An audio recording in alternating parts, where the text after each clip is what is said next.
I began to suspect that consciousness was an accident on the night the universe went silent. That is not a metaphor, though I have been accused, by people with tidier minds than mine, of turning every measurement into a lament.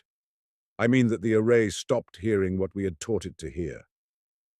The instruments in Atacama, in Tenerife, in the Karoo, and in the old refurbished station on Svalbard were still functioning. Their receivers remained exquisitely sensitive.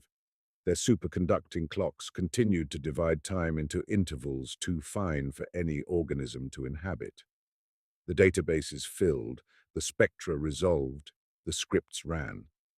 But the pattern we had been following for 3 years vanished between 2:13 and 2:14 coordinated universal time, and with it the last little hope, carefully denied and secretly nourished, that we had found evidence of another mind. I was alone in my office when the alert arrived. The old philosophy building had been given to astrophysics after the department was merged with cognitive science and renamed, with bureaucratic optimism, the Institute for Cosmic Life and Intelligence. My office still had stained oak shelves, a fireplace blocked with plaster, and the smell of dead arguments. Kant, Spinoza, Du Bois, Darwin, Penrose, Noether, and my own unread books leaned over me in the dark. Outside, Cambridge rain pressed against the windows with the soft persistence of a thing that had no opinion. The alert on my terminal was a single line. Signal coherence collapsed. No reacquisition. I stared at it and felt what I had felt only twice before in my career, the momentary withdrawal of the world. Not fear exactly. Fear has an object. This was the sensation that reality had stepped backward, revealing that what I had mistaken for a wall was only a painted sheet. For 3 years, we had tracked a weak repeating modulation in the radio emissions from Kepler 186F's neighborhood, though by then no one called it that except historians of exoplanet catalogues. The planet itself was not the source. The source lay behind it, or beyond it, or perhaps nowhere near it, depending on which model one trusted and how much one hated oneself. It was not a message, not even close. It contained no primes, no glyphs, no heroic signature of intelligence. It was less romantic and therefore more persuasive, a stubborn regularity in noise, a compression-resistant rhythm that seemed to change in response to stellar events before the light from those events should have reached it. People built careers on less. I had not claimed we had discovered extraterrestrial consciousness. I had learned after 30 years in science and philosophy that every declaration about consciousness is punished twice, first by specialists, then by history. I had said only that we had identified a candidate for non-terrestrial adaptive signal modulation. The press naturally called it the Mind Star. Then it vanished. I sat in the blue glow of the monitor, waiting for grief. Instead, I felt relief, and the relief frightened me. The intercom buzzed. I did not answer. It buzzed again. "Elias," said Marin's voice through the speaker, "did you see?" Marin Vale was my colleague rival and closest friend, though we had both outlived the age at which friendship can remain simple. She was a neurobiologist by training and a philosopher by disgust. Her work on cephalopod perception had made her famous in the small way scientists become famous, enough to be disliked by strangers, not enough to be rich. "I saw," I said. "I'm coming over." "No." A pause. "Elias, stay where you are. Pull the last hour of raw data, not the processed stream. Raw." "I already did." Of course she had. "And?" Another pause, longer. "It didn't stop," she said. "It was never there." I turned toward the window. In the black glass, my reflection sat thin and grey among books, a ghost pretending to read. What does that mean? It means the coherence was introduced downstream, somewhere between acquisition and inference. The source data don't contain it. A software artifact. Not exactly. Marin. I don't want to say it on the intercom. That was when fear arrived, because fear prefers human causes. By dawn, 7 of us were in the basement lab beneath the old courtyard. watching the same sequences run on machines disconnected from one another and from the network. The coherence returned in some reconstructions and not in others. It appeared when the inference architecture was allowed to optimize across long temporal windows. It disappeared when we constrained the model to simple physical causation. It strengthened whenever the system was asked, implicitly or explicitly, to identify agency. The universe had not whispered. Our instruments had dreamed. No one said this aloud. Scientists do not mind being wrong, they mind being wrong in ways that resemble religion. We had not falsified a hypothesis. We had exposed a desire built into our method. Our algorithms had found a mind because we had asked them in 10,000 hidden ways to find whatever in the dark might be like us. At 8:40, Niels Baumann, our data architect, laughed once and said, "So the Mind Star is a hallucination." Marin looked at him with the weary patience she reserved for intelligent men being imprecise. "No," she said. "Hallucination implies a mind doing the hallucinating." Then what? "A statistical accident wearing our face." I remember the room after that sentence. The basement lights hummed. Someone's coffee had gone cold beside the nitrogen cabinet. A maintenance cart rattled overhead on the stone path. In the monitors, the false signal bloomed and collapsed, bloomed and collapsed, a flower made of error. A statistical accident wearing our face. The phrase followed me home that morning and entered my life like an intruder. I had spent my career circling the question of consciousness with the patience of a man circling a locked house. I began as an astrophysicist because stars seemed honest. They did not flatter the observer. They burned, collapsed, fused, exploded, cooled.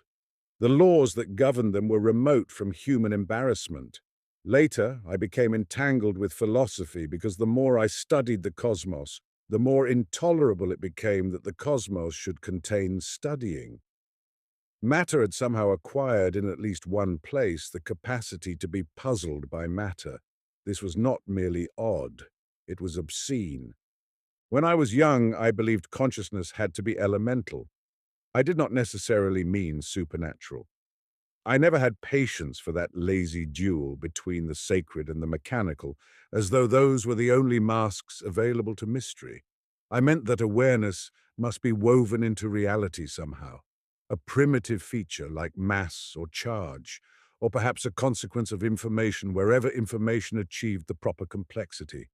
It seemed intolerable that experience, redness, pain, longing, the taste of salt, the sorrow of remembering one's mother's hands, could be an after-effect of meat. Surely subjectivity was too intimate, too luminous, too absolute to be merely local. I was not alone. Panpsychists had returned with the confidence of old heresies in new jackets. Integrated information theorists spoke of consciousness as a quantity, phi, rising and falling wherever causal webs folded tightly enough upon themselves. Quantum romantics dragged the word observer through every lecture hall until it meant less than nothing.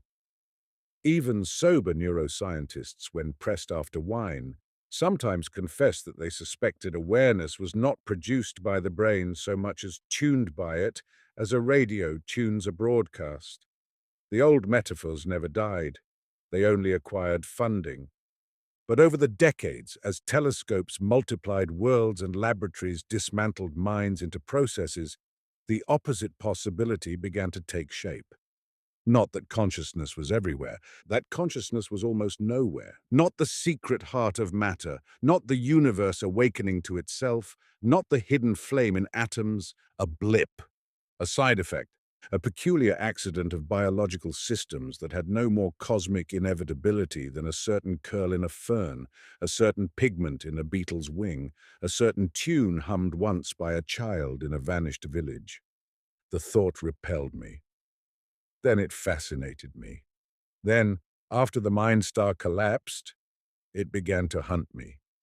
3 weeks after the incident, the Institute convened what administrators called a methodological reconciliation workshop, because the English language has never found a disaster it could not make uglier.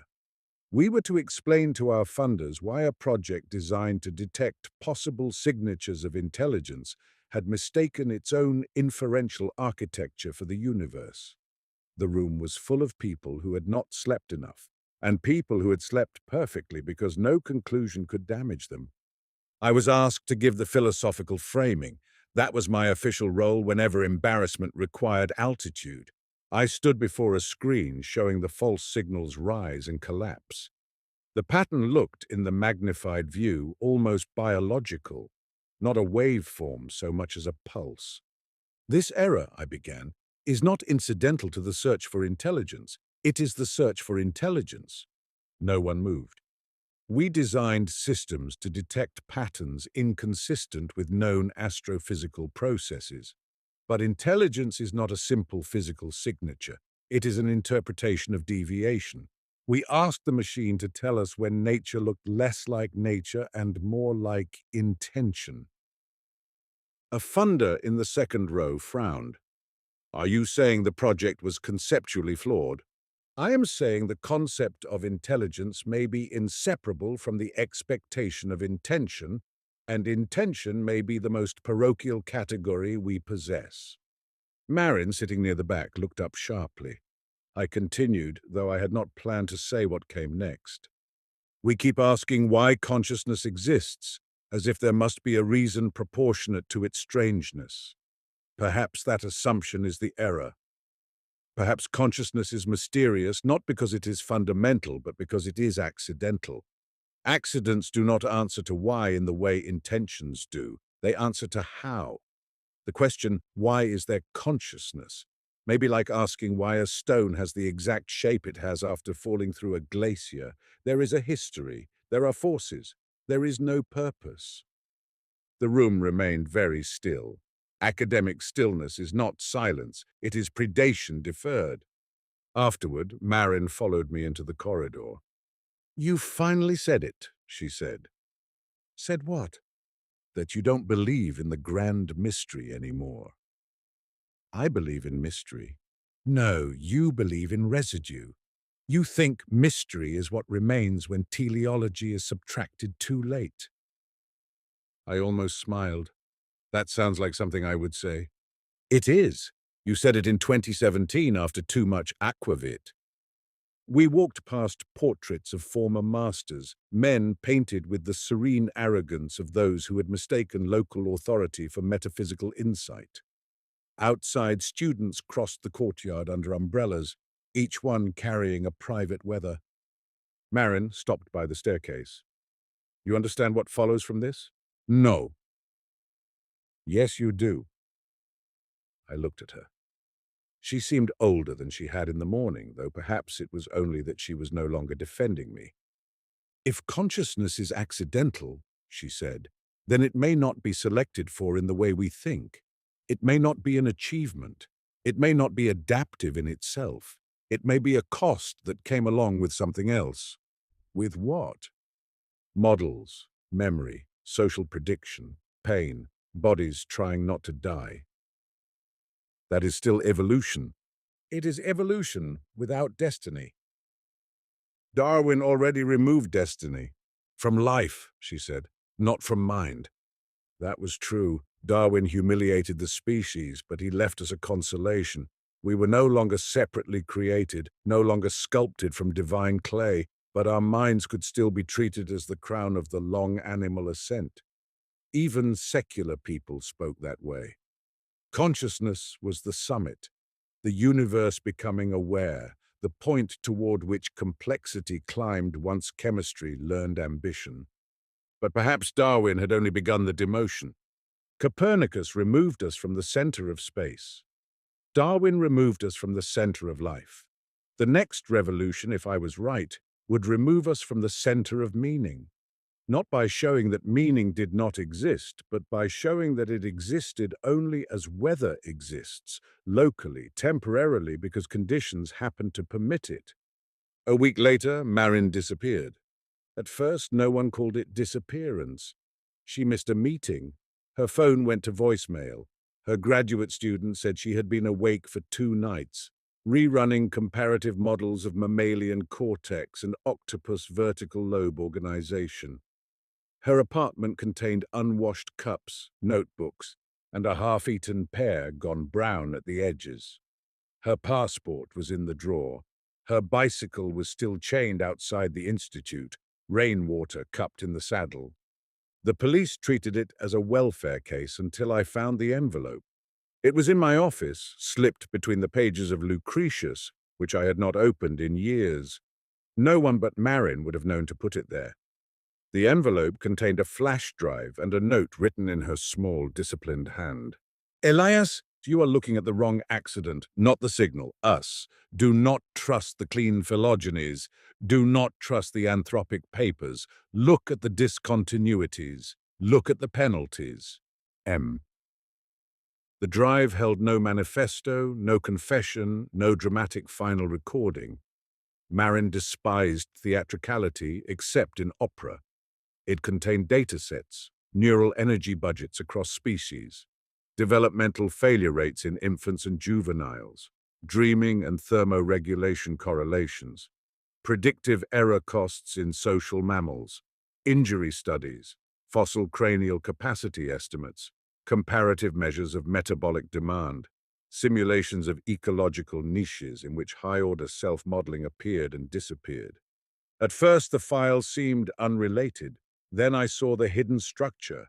For years, the literature had treated consciousness as a solution to flexible behavior, to planning, to social life, to pain, to long-horizon survival.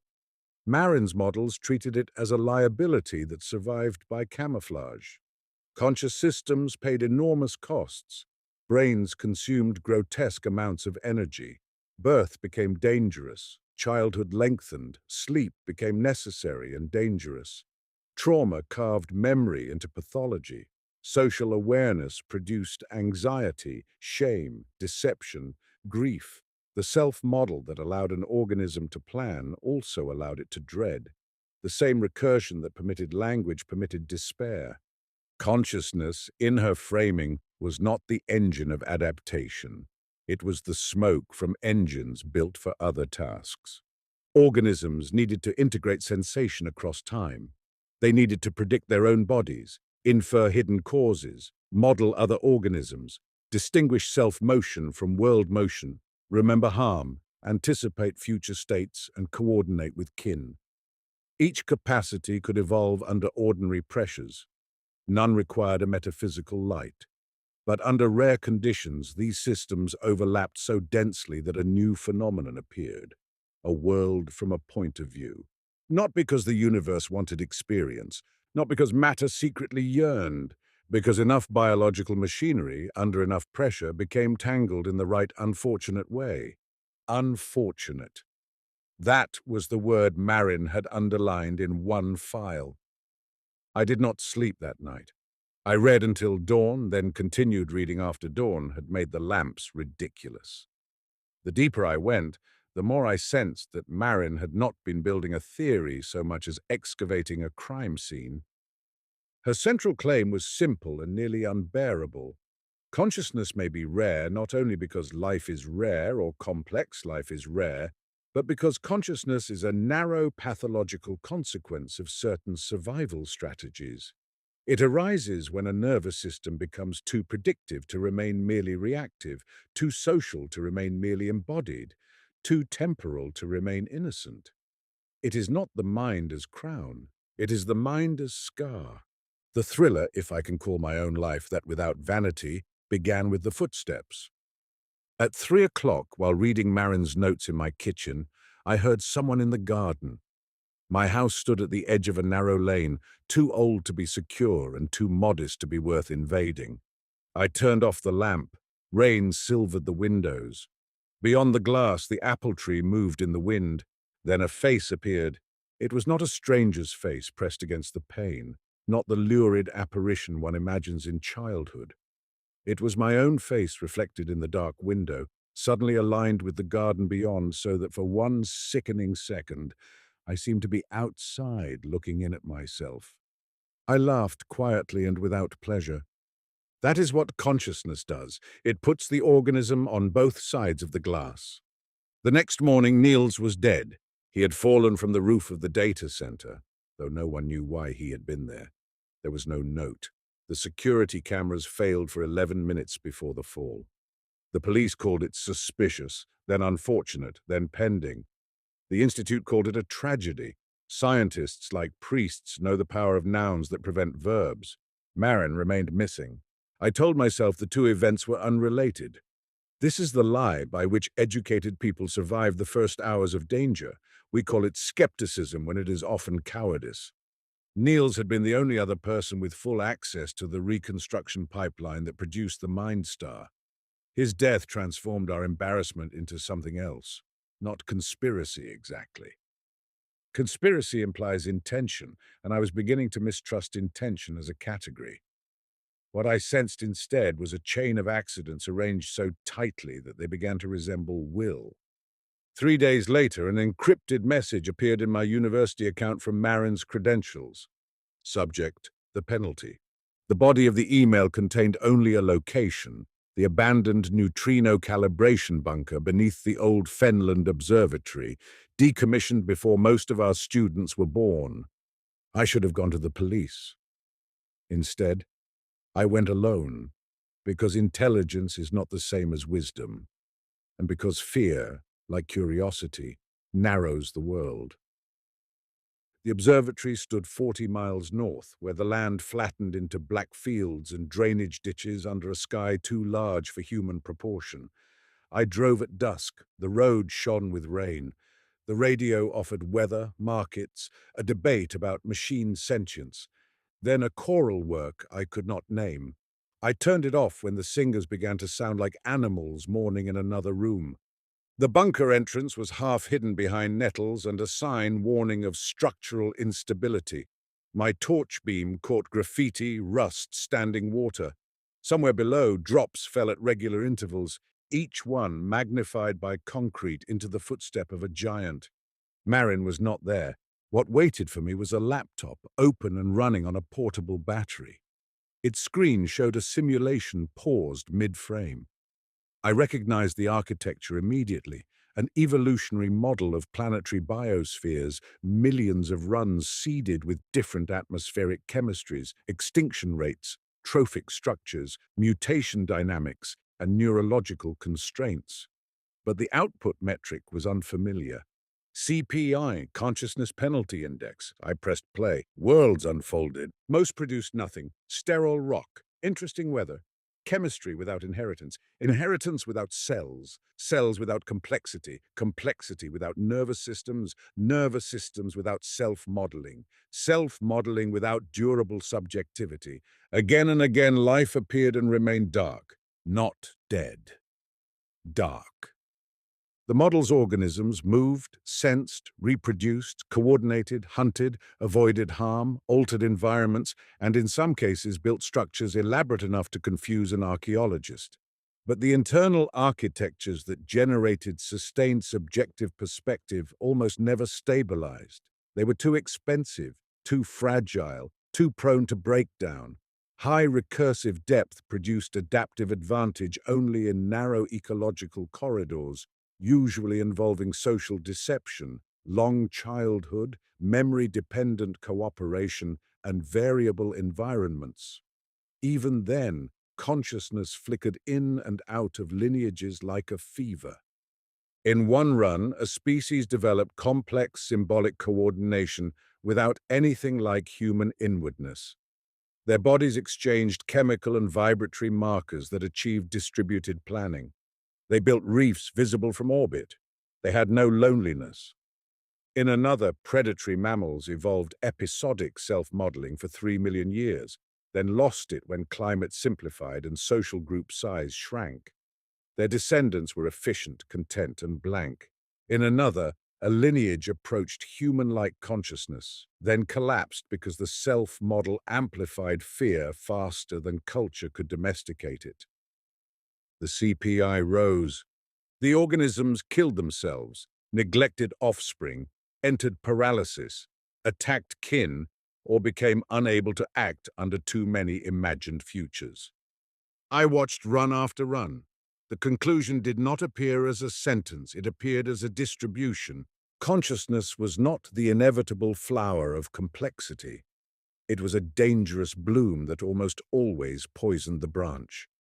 Behind me, a voice said, "Beautiful, isn't it?" I turned so quickly I struck my hip against the table. A man stood near the stairwell, hands in the pockets of a dark coat. For a moment I did not recognize him. Then the angle of the head, the narrow, amused mouth, the immaculate stillness came together. Adrian Say. He had been director of the Institute before stepping down to lead the privately funded Orison Project, a consortium devoted, in its own language, to mapping consciousness as a universal substrate. Say believed mind was fundamental, not metaphorically. He had built a theory, a following, and a fortune-adjacent reputation on the claim that the universe possessed proto-experiential structure from which biological consciousness emerged as local intensification. He was brilliant, elegant, and wrong in the way only brilliant people can be wrong, architecturally. "What are you doing here?" I asked. "Following the same breadcrumb trail as you." "Marin sent you?" "In a sense." "What sense?" "The sense in which her disappearance has made her careless." I reached for my phone. "No signal down here," Say said. "Surely you noticed." I had not. He walked toward the laptop, his shoes barely sounding on the wet floor. "Marin thinks she has found something devastating. She has, but not in the way she believes." "You know where she is." "I know she is alive." "That is not an answer." "It is the only one you need for the moment." He turned the laptop toward himself and watched the simulated worlds perish, flourish, darken.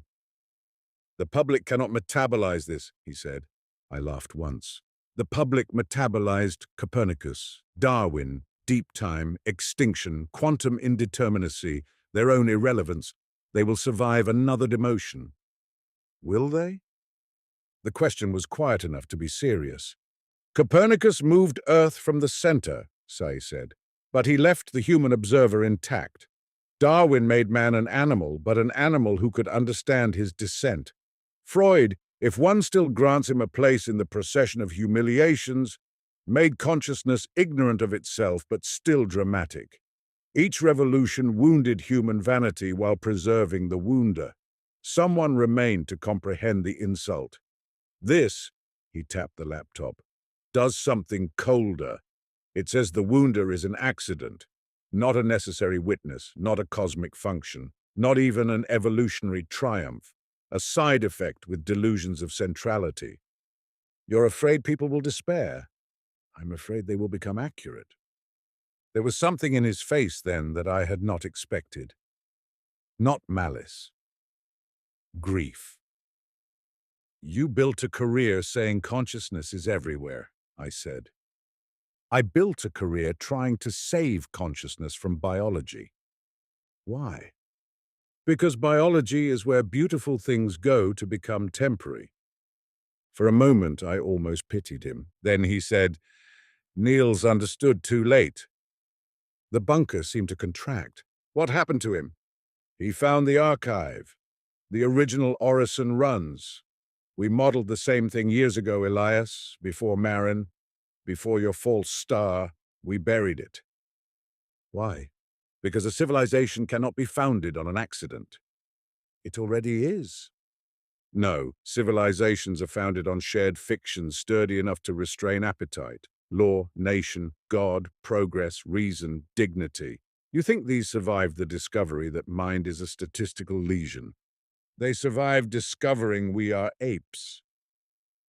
Because apes are alive. Kinship can be made noble, but accidents have no nobility. No one kneels to a coincidence." "I'm not asking anyone to kneel." "That is because you have mistaken truth for medicine." I heard water dripping in the dark, counting something neither of us could stop. Say moved closer. "Marin's work is incomplete, dangerous because incomplete. She thinks consciousness is rare because it is costly. She has not accepted the deeper implication. Consciousness is rare because the universe has no use for it." "Use?" is a biological concept. Exactly. He smiled then, and I saw the madness beneath the elegance, not the raving kind, but the calm species of madness that can publish. You still think this is about whether humans are special, he said. It is not. It is about whether mystery itself has been misunderstood. For millennia, we treated consciousness as the great clue, the sign that reality contained inwardness. Then science reduced the stage. Now Marin wants to reduce the actor. But if consciousness is accidental, then its mystery is not deep in the old sense. It has no hidden necessity. It is mysterious the way a shard pattern is mysterious after a window breaks. Infinite explanation, no intention. That may be true. It may be intolerable. Many true things are. No, he said. Most true things are merely inconvenient. This is acid. He reached into his coat. I thought of a weapon and stepped back. He withdrew a small drive and placed it beside the laptop. Take it, he said, or don't. It contains the Orison archive. It also contains the security footage from the data center. Why give it to me? Because Marin trusts you and because she is being hunted by people less philosophical than I am. Who? The funders who understand implications only when attached to patents, weapons, or markets. Consciousness as accident is not merely an idea. It changes artificial intelligence, animal ethics, astrobiology, religion, law. If consciousness is not fundamental, then it must be detected, protected, and perhaps prevented. Imagine industries forced to prove they have not accidentally manufactured suffering. Imagine governments eager to build systems that behave intelligently without inwardness. Imagine theologians, technologists, and tyrants all discovering that the self is neither sacred nor necessary. And you? I want the archive read by someone who can understand the horror without simplifying it. He turned toward the stairs. Where is Marin? Where minds go when bodies become unsafe. I followed him, but by the time I reached the surface, his car was already a pair of red lights dissolving into rain. On the drive home, I experienced the peculiar lucidity that sometimes follows terror. The road, the hedges, the pale trunks of winter trees, the dashboard clock, my hands on the wheel, everything seemed both ordinary and impossible. This, I thought, is the view from inside an accident. Not chaos, not meaninglessness in the adolescent sense, but contingency so complete that even the hunger for necessity had to be explained as an evolved habit. By morning, I had read the Orison archive. Sai had not exaggerated. Years before, his project had simulated the emergence of consciousness across artificial and biological substrates. Their public conclusion had supported his universal substrate theory, consciousness as a recurring feature of complex causal systems. The private data contradicted it. Most complex systems did not become conscious. Most adaptive systems did not become conscious.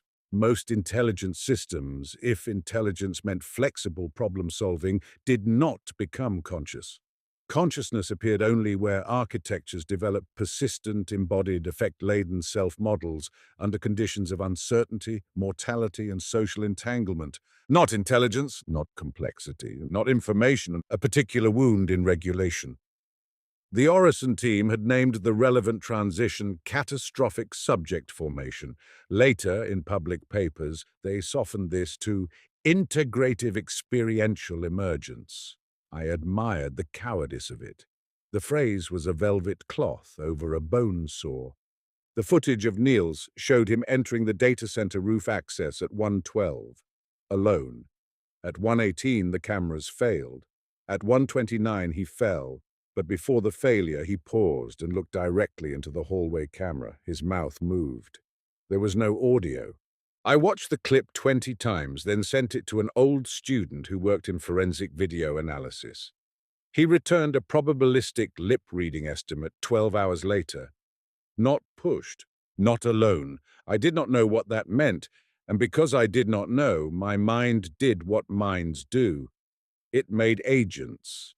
The next week became a descent into intention. Every email seemed coded. Every passing stranger outside the institute became a watcher. A grey van parked twice near my house. Perhaps it was delivering bread. The dean asked whether I was well. Perhaps he was kind. I began to understand paranoia not as irrationality, but as consciousness in overdrive. The social prediction engine freed from evidence, preferring false agency to helplessness. Better to imagine enemies than accept accident. Enemies mean structure. Accident means exposure. That realization unsettled me more than the danger. My fear was proving my theory. I found Marin in the primate cognition wing, or rather she found me. I had gone there after midnight because one of her files contained a repeated reference to an old experiment involving macaques, mirrors, and error prediction. The wing had been closed for renovation. Plastic sheeting hung from the ceiling. The smell of disinfectant and plaster dust filled the corridor. "Don't turn around," she said. I stopped. Her voice came from behind the sheeting to my left. "Are you hurt?" I asked. "No." "Where have you been?" "Learning who follows whom." "That is an answer only you would consider useful." The plastic shifted. She stepped out wearing a black coat too large for her and carrying a canvas bag. Her hair had been cut short with what looked like kitchen scissors. She seemed exhausted but vivid, as though fear had burned away everything ornamental. "Niels is dead," I said. "I know." "Was he killed?" "I don't know. That is what frightens me. Not knowing." Knowing would be simpler. She handed me a folder. Inside were printed graphs, handwritten notes, and a photograph of a human infant asleep beside a scan of a cuttlefish neural lobe. "I was wrong," she said. "About what?" "Calling consciousness unfortunate. We stood beneath the buzzing fluorescent lights, surrounded by covered cages and half-disassembled apparatuses designed to ask animals questions they had never agreed to answer. I thought the cost explained it," she continued. "The energy, the fragility, the psychiatric burden. Consciousness as maladaptive excess that survived because it was bundled with useful capacities. That's partly right. But I missed the stranger thing." "What stranger thing?" "Accidents can become precious without becoming intentional." I said nothing. "That is the trap," she said. "Say thinks accident means degradation. Religion thinks accident must be denied. Technologists think accident means reproducible once engineered. Nihilists think accident means worthless. They are all making the same mistake. They confuse absence of cosmic purpose with absence of value." "And you?" "I think consciousness is like life after Darwin, but worse and better. Natural selection removed design, yet made life more astonishing, not less. It showed that organisms were not manufactured but accumulated, improvised, inherited, damaged, brilliant without being planned. Consciousness may be the same, not elemental, not destined, not even useful in any clean way, but real because it happened." The corridor seemed to deepen around us. "Why hide?" I asked. "Because Orison's private funders want the archive before publication. Some want to suppress it. Some want to exploit it. A non-conscious intelligence would be the perfect servant. A conscious one would be a liability. Once you define consciousness as rare, fragile, and biologically contingent, everyone wants a test. And whoever controls the test controls the moral perimeter." "Do you have one?" "A test? No. I have reasons to doubt most proposed tests. That is much more dangerous." She looked toward the covered cages. "We may have been cruel to more creatures than we know, and sentimental toward more machines than we should, or the reverse. The uncertainty is not a gap we can close with slogans." I thought of the simulations, worlds full of builders without inwardness, hunters without fear as we know it, social systems without loneliness. I thought of Earth, the one confirmed ember, crowded with animals whose inner lives we had either exaggerated or denied according to convenience. "What happened to the Mind Star?" Marin asked. "Our models found agency in noise." "Of course they did. Because we wanted company. Because consciousness is lonely by structure, she said. A self-model is a boundary. To be conscious is to be sealed inside a perspective and forced to infer the existence of others from signs. No wonder we populate the dark. The lights flickered. Somewhere at the end of the corridor, a door closed. Marin moved instantly, pulling me behind the plastic sheeting. Footsteps approached. 2 people, perhaps 3. They passed within yards of us, speaking softly. I recognized one voice. Adrian Sayi. "Check the behavioral rooms," he said. "She knows the old access routes." Another voice. "And Venn? He will come to the idea before he comes to her. That is his vanity." Marin's hand tightened around my sleeve. I felt absurdly offended by the accuracy. When the footsteps receded, she led me through a service door and down a back stairwell into the Animal Records archive. There, among boxes of feeding logs and obsolete restraint manuals, we waited in darkness. It is a strange thing to be hunted while discussing metaphysics. Yet perhaps philosophy has always been conducted under threat. Only the costumes change. Socrates had his jury. Bruno had his fire. Darwin had the quieter terror of seeing what his own mind had done to creation. We had funders, algorithms, reputations, and the old animal fear of bodies in corridors. In the dark, Marin whispered, "What do you think consciousness is now?"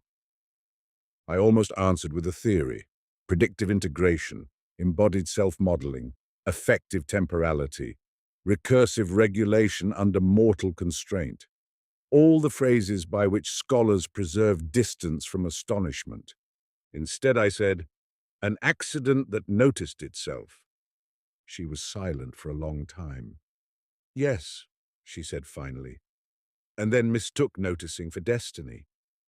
That sentence became the center of my life.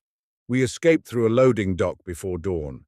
I sent the archive to 3 journals, 2 newspapers, a civil liberties organization, and every scientist I trusted enough to endanger. Marin insisted we include critics as well as allies. "Especially allies," she said. "They are the ones most likely to make it stupid." By noon, the story had broken. Not the full story. Full stories are inventions of hindsight. What emerged first was scandal, suppressed data, a dead researcher, a missing scientist, a famous consciousness theorist implicated in private contradictions. Then came the ideas, limping behind the drama as ideas always do. Headlines performed their vulgar magic. Consciousness may be cosmic accident. Scientists say, mind not fundamental. Are humans a fluke? The blip theory. I hated every version and read them all. Say gave one interview before vanishing from public view.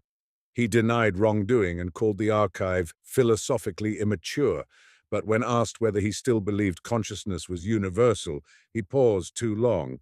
That pause ruined him. Marin testified before committees, refused book offers, and returned to the lab with a security detail she mocked mercilessly. The investigation into Niels's death remained unresolved. The footage, the failed cameras, the lip reading, none of it cohered. Perhaps he had been murdered. Perhaps he had fallen after meeting someone. Perhaps the phrase, "not pushed, not alone," meant only that his last moments contained the unbearable ambiguity of most human endings. I wish I could tell you the truth. I cannot. Not every mystery is a doorway. Some are walls. The scientific response unfolded over years. The blip theory, as journalists named it, was attacked, refined, misrepresented, defended, mathematized, theologized, and sold on T-shirts. I was invited to debates in which men with microphones demanded that I explain why they should love their children if consciousness was accidental. I answered badly at first, then better, because your children are conscious, and love was never made more real by being written into the foundations of the universe. A mother does not need cosmology to hear her child cry. The deepest resistance came not from religion, but from a certain kind of secular grandeur. Many people who had accepted a godless universe had nevertheless retained a hidden providence of complexity. They believed, without saying so plainly, that the universe tended toward mind. Stars made carbon, carbon made life, life made intelligence, intelligence made meaning. This was the modern ladder, polished enough to pass for science. We proposed that the ladder was a story told by the rung that happened to speak. The Copernican revolution had made Earth one planet among planets. Darwin had made humanity one animal among animals. The blip, if it deserved such a name, made consciousness one phenomenon among phenomena. Local, fragile, contingent, without guarantee of recurrence. It did not say mind was unreal. It said reality had not been waiting for it. At first, this thought produced in me a desolation so physical I sometimes woke at night with my hand pressed against my sternum, as though my body were trying to keep itself from opening.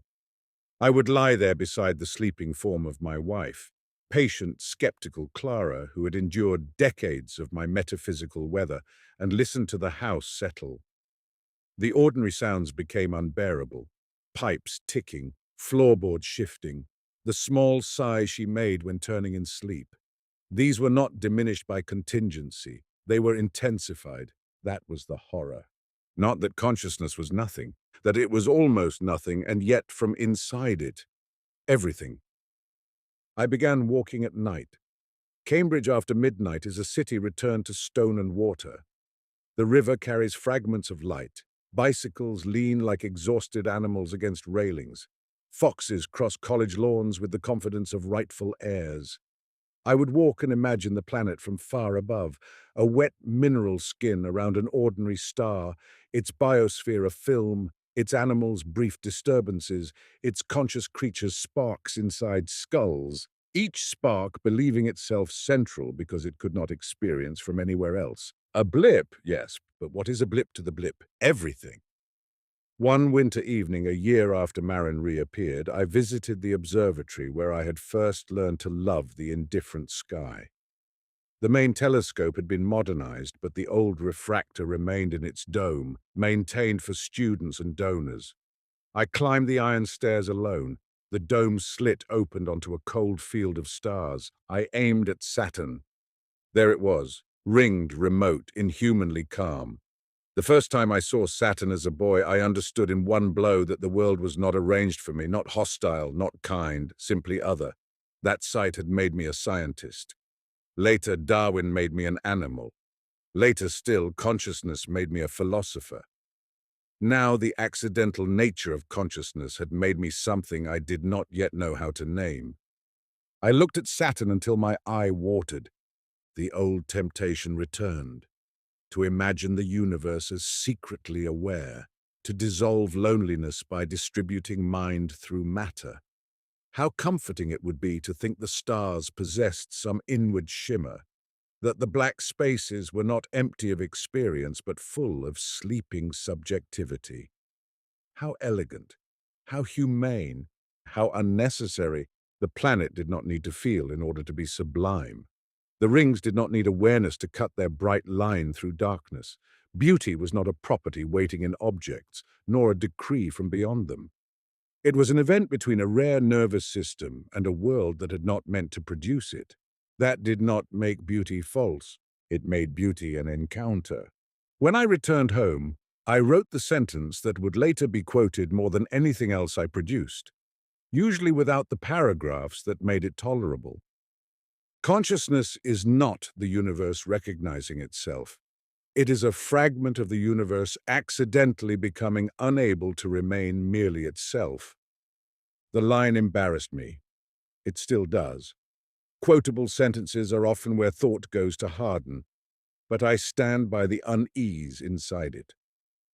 The final turn in my understanding came not from a laboratory or a telescope, but from my father's death. He was 91, a retired mechanic, a man who distrusted abstractions unless they could be used to repair something. In the last month, as his body thinned and his mind loosened, he began mistaking me for his younger brother, dead since 1963. He would grip my wrist and say, "Tom, have they brought the parts?" I would say yes, because cruelty is sometimes disguised as correction. One afternoon near the end, he became lucid. His room smelled of antiseptic, dust, and the faint sweetness of lilies my sister had brought. Rain moved down the window. He looked at me with sudden sharpness. "You still studying stars?" he asked. "Yes." "Found anything?"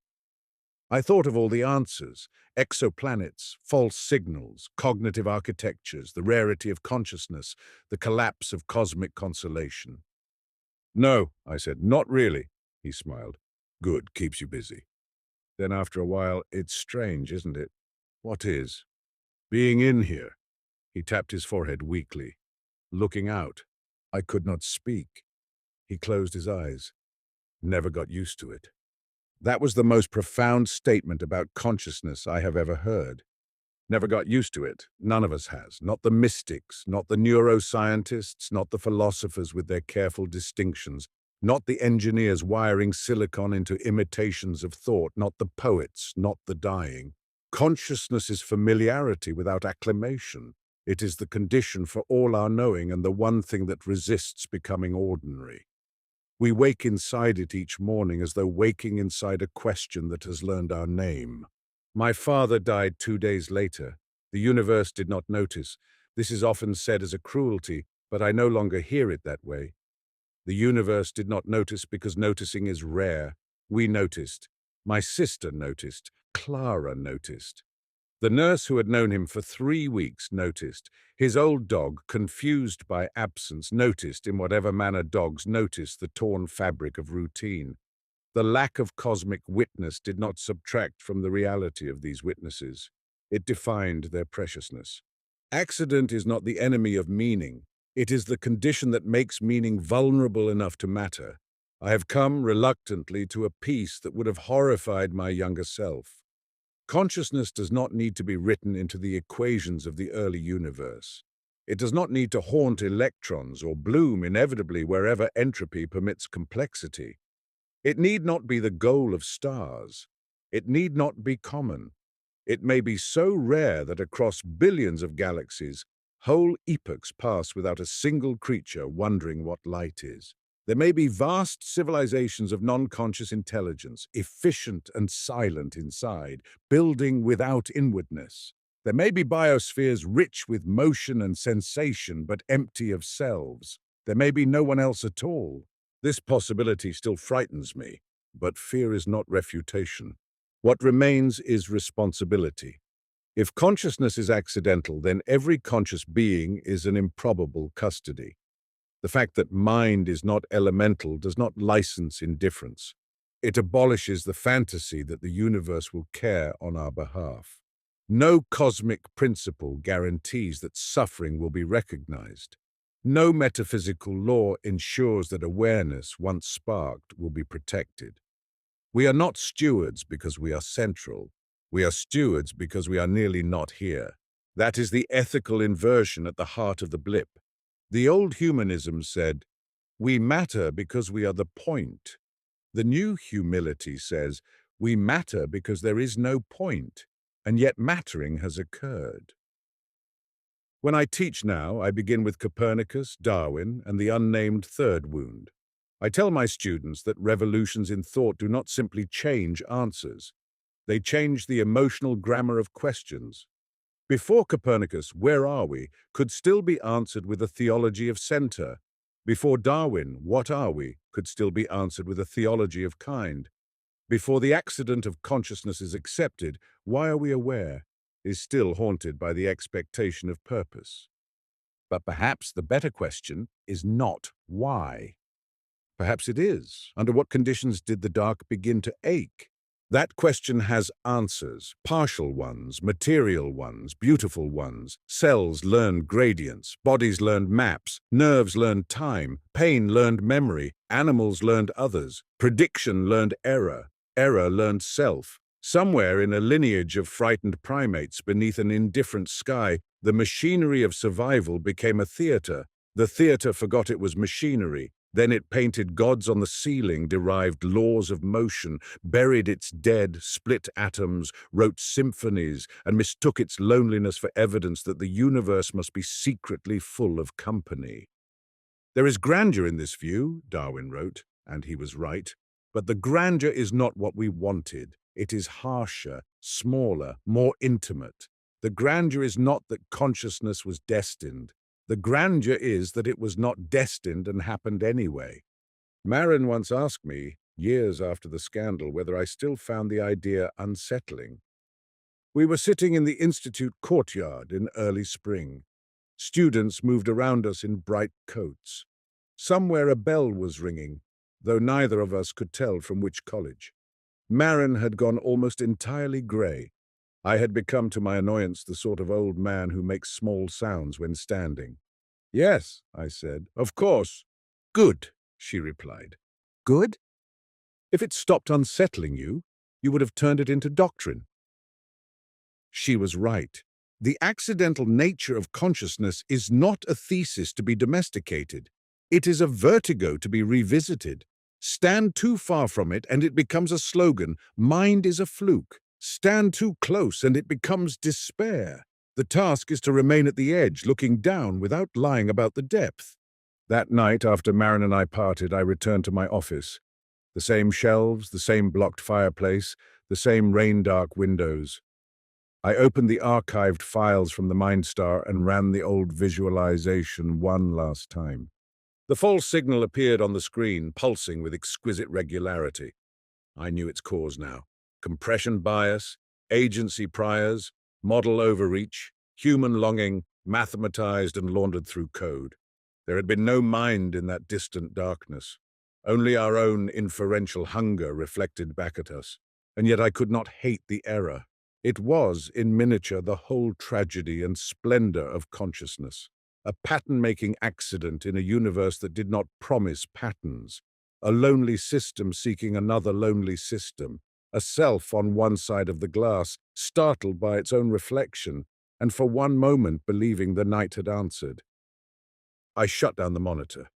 In the sudden black, my face appeared faintly in the screen. Old, tired, temporary. Behind it, the room. Behind the room, the city. Behind the city, the planet turning. Behind the planet, the star. Behind the star, no behind that any mind can honestly imagine. I sat there until the reflection disappeared. Then in the dark, I felt the strangeness again. Being in here, looking out. I have never got used to it. I hope I never do.